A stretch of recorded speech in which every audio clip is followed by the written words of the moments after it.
सुप्रभात प्यारे बच्चों, कैसे हैं आप सभी। आइए शुरू करें हमारी ये कक्षा पार्ट 4 के साथ। तो पार्ट 4 है लिंग, वचन और कारक, जेंडर, नंबर एंड केस। आइए पढ़ें इसे। चलिए देखो, संज्ञा एक विकारी शब्द है और इसमें लिंग, वचन और कारक के कारण रूप परिवर्तन होता है।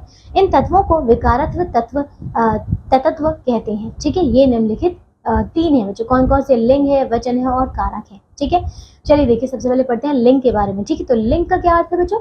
लिंग का अर्थ है चिन्ह या प्रतीक। ठीक है, निम्नलिखित चित्रों को देखिए और उनके लिखे नीचे शब्दों को पढ़िए। बच्चों देखो, पहले चित्र में क्या है? दादा, फिर है दादी। ठीक है, दूसरे में राजा, फिर है रानी। ठीक है, उपयुक्त शब्दों में बच्चों दादा तथा राजा से हमें पुरुष जाति का बोध हो रहा है ना, जबकि दादी और रानी है ना से स्त्री जाति का बोध हो रहा है। अर्थात कुछ संज्ञा शब्द हमें बताते हैं कि वे पुरुष जाति के हैं और कुछ बताते हैं कि वे स्त्री जाति के हैं। अतः हम कह सकते हैं कि क्या बच्चों, देखो इसकी परिभाषा क्या है?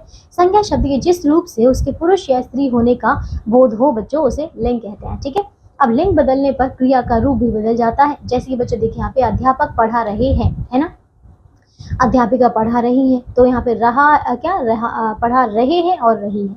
अब देखो, स्त्री तथा पुरुष जाति का बोध कराने के आधार पर बच्चों लिंग के 2 भेद होते हैं। कौन कौन से? पहला है पुल्लिंग और दूसरा है स्त्रीलिंग। ठीक है, देखिए बच्चों, लिंग के भेद करते हैं। तो पहला है पुल्लिंग, जैसे कि अब गधा बोझ ढोता है और पंडित जी आरती कर रहे हैं। ठीक है बच्चों, तो इन वाक्यों में गधा तथा पंडित शब्द पुरुष जाति की ओर संकेत कर रहे हैं। ठीक है बच्चों, तो पुरुष जाति का बोध कराने वाले शब्द पुल्लिंग कहलाते हैं, जैसे कि पिता, नौकर, घोड़ा, स्टेशन। ठीक है, अब है इसके बारे में कुछ विशेष बातें। देखो, जो नाम पुल्लिंग होते हैं वे इस प्रकार होते हैं, जैसे कि दिनों के नाम है, महीनों के नाम, पहाड़ों के नाम, पेड़ों के नाम। बच्चों पेड़ों के नाम में इमली को छोड़कर, ठीक है, इमली स्त्रीलिंग है। फिर देशों के नाम, समुद्रों के नाम, राज्यों के नाम, ग्रहों के नाम, इसमें बच्चों पृथ्वी को छोड़कर, पृथ्वी क्या है? स्त्रीलिंग है।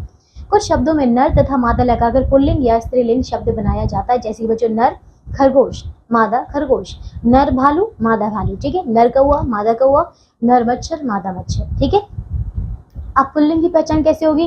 तो जिन शब्दों के पीछे आ, पन, पा, अक तथा न आता हो बच्चों, वे पुल्लिंग शब्द होते हैं, जैसे कि लड़का, बचपन, बुढ़ापा, गायक, लेन देन आदि। ठीक है बच्चों, कुछ संज्ञा शब्द स्त्री तथा पुरुष के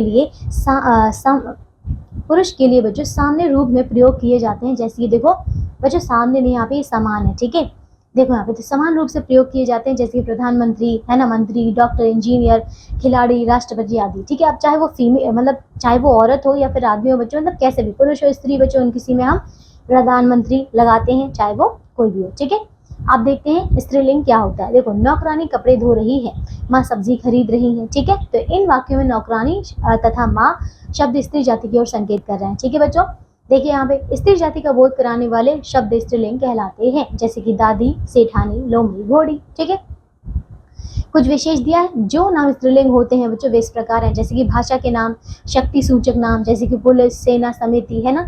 लिपियों के नाम बच्चों देवनागरी, फारसी। कोमल भाव के नाम दया, करुणा, ममता। नदियों के नाम, बोलियों के नाम, तिथियों के नाम, ये सारे के सारे बच्चों शब्द होते हैं स्त्रीलिंग। ठीक है, कुछ शब्द सदैव बच्चों हमेशा कैसे होते हैं? स्त्रीलिंग ही होते हैं, जैसे कि मक्खी, कोयल, मछली, छिपकली आदि। ठीक है, अब स्त्रीलिंग की पहचान कैसे होगी? जिन संज्ञा शब्दों के अंत में ई क्या है? ई, इया, आवट, आनी, आइन, ता, इन आदि लगा होता है बच्चों, वे स्त्रीलिंग होते हैं, जैसे कि बोली, इसमें ई आया आखिर में, है ना। फिर डिबिया, थकावट, महारानी, पंडिताइन, मित्रता, धोबिन आदि, है ना। प्राणियों के लिंग समझने व बताने में कठिनाई नहीं होती, परंतु वस्तुओं के लिंग निर्धारण में कई बार कठिनाइयां होती हैं। उस समय व्याकरण व विद्वानों की सहायता ली जाती है। ओके, अब आते हैं लिंग बदलने के कुछ नियम। बच्चों पहला नियम है इसमें कि आ या ई लगाकर, जैसे अगर पुल्लिंग दिया बच्चों छात्र, तो इसके अंत में हम लगा देंगे आ, तो क्या बनेगा? इसका स्त्रीलिंग छात्रा। इसी प्रकार बच्चों आचार्य है तो हो जाएगा आचार्य, सुत का हो जाएगा सुता, कटोरा का बच्चों कटोरी।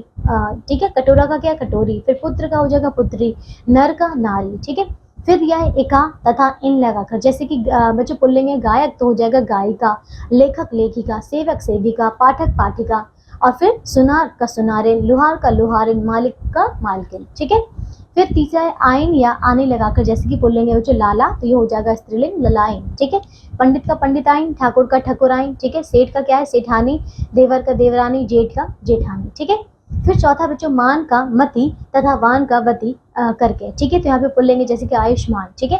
तो ये आयुष्मती हो जाएगा, श्रीमान का हो जाएगा श्रीमती, बुद्धिमान का हो जाएगा बुद्धिमती, बलवान का हो जाएगा बलवती, गुणवान का हो जाएगा गुणवती, भगवान का हो जाएगा भगवती, ठीक है। फिर है पांचवा बच्चों इया या नी लगाकर, ठीक है। तो ये जैसे कि चूहा है तो हो जाएगा चूहिया, बूढ़ा का हो जाएगा बुढ़िया, खाट का हो जाएगा खटिया, ठीक है। बछड़ा का बछिया। अब भील का क्या है भीलनी, शेर का शेरनी, मोर का मोरनी, चोर का चोरनी, ठीक है। छठा है इसमें कुछ संज्ञा शब्द ऐसे हैं जो इन नियमों के अनुसार नहीं बदले जाते। लिंग बदलने पर भी पूरी तरह से बच्चों बदल जाते हैं। जैसे कि यहाँ पे देख सकते हैं बैल का क्या हो जाएगा, बैल पुल्लिंग है लेकिन इसका स्त्रीलिंग हो जाएगा गाय, है ना। इसी प्रकार बच्चों ससुर का क्या हो जाएगा सास, साधु का साध्वी, ठीक है। फिर भाई का बहन, पिता का माता, विद्वान का विदुषी। समझ गए। तो बच्चों ये सारा था हमारा पाठ, इसमें हमने लिंग को बहुत अच्छी से पढ़ लिया, सारे भेदों को, सारे नियमों को, ठीक है। अब आइए दोहराते हैं। पहला देखो, स्त्री या पुरुष जाति का बोध कराने वाले शब्द लिंग कहलाते हैं। लिंग दो प्रकार के होते हैं बच्चों, पुल्लिंग तथा स्त्रीलिंग। कुछ शब्द स्त्रीलिंग तथा पुल्लिंग दोनों में समान रहते हैं, जैसे कि डॉक्टर, प्रधानमंत्री आदि। कुछ शब्द सदा पुल्लिंग रहते हैं, जैसे कि पशु, पानी आदि, ठीक है। कुछ शब्द सदा स्त्रीलिंग रहते हैं, जैसे कि मछली, छिपकली आदि। समझ गए बच्चों। तो इन सारे बस शब्दार्थों को पढ़िएगा और आगे जो अभ्यास के प्रश्न होते हैं इन्हें पूरा कीजिए। ओके बच्चों, तो अपना ध्यान रखिए। हम मिलेंगे अगली कक्षा में एक नए पाठ के साथ। Okay, bye.